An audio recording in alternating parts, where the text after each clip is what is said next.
Tout le monde prépare le riz comme ça, après avoir vu cette idée géniale. J'ai mis ici 3 tomates avec le riz, qui contient encore un peu d'eau. Je vais fermer ma casserole et laisser cuire ces tomates jusqu'à ce que le riz soit prêt. Ici, les tomates ont bien cuit, avec le riz qui était resté bien tendre. Maintenant, je vais retirer les tomates de la casserole avec beaucoup de soin, en essayant de les sortir entières, car elles sont bien cuites et délicates. En les retirant ainsi, je peux mieux voir le riz et séparer les ingrédients. Je vais les mettre dans une assiette et retirer les 3 tomates une par une. Maintenant, je vais enlever la peau et les mettre dans ce mixeur.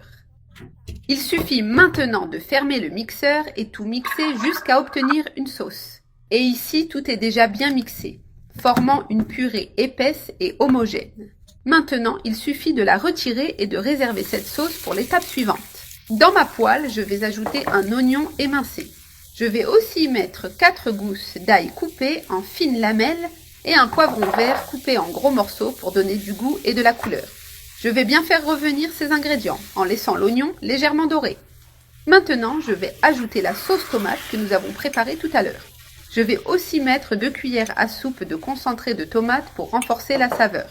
Une demi-cuillère à café de poivre noir pour une légère touche épicée. Une demi-cuillère à café de sel à ajuster selon le goût. Et aussi une demi-cuillère à café de paprika fumé qui donne un arôme spécial, en plus d'une cuillère à soupe de sucre pour équilibrer l'acidité des tomates. Je vais bien mélanger tous ces ingrédients jusqu'à ce que ça commence à bouillir et que la sauce devienne bien épaisse et savoureuse. C'est un accompagnement parfait à servir avec de la viande, du poulet ou des boulettes qui deviennent délicieuses avec cette sauce maison. Maintenant, je vais ajouter un peu d'eau, environ 20 ml, et je vais laisser cette sauce bien cuire pendant quelques minutes. Ici, ma sauce a bien cuit, elle a une texture lisse et homogène. Je vais ajouter ici des ailes de poulet déjà frites, bien dorées, et je vais bien les mélanger pour qu'elles s'imprègnent complètement. Regarde la texture crémeuse que cette sauce va donner aux ailes de poulet, c'est délicieux. C'est vraiment très bon, plein de saveurs et avec une texture spectaculaire.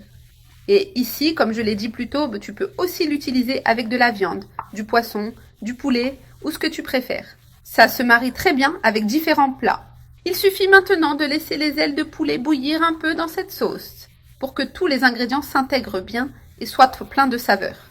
Et ici, la sauce des ailes de poulet a bien réduit. Regarde cette sauce merveilleuse, épaisse et brillante. L'arôme est incroyable après avoir été mélangé avec les ailes, vraiment appétissant. Et pour finir, je vais ajouter un peu de coriandre et de ciboulettes hachées. J'en mets une bonne quantité pour donner cette touche fraîche et spéciale qui relève le goût. Regarde ça, un vrai délice. C'est vraiment irrésistible.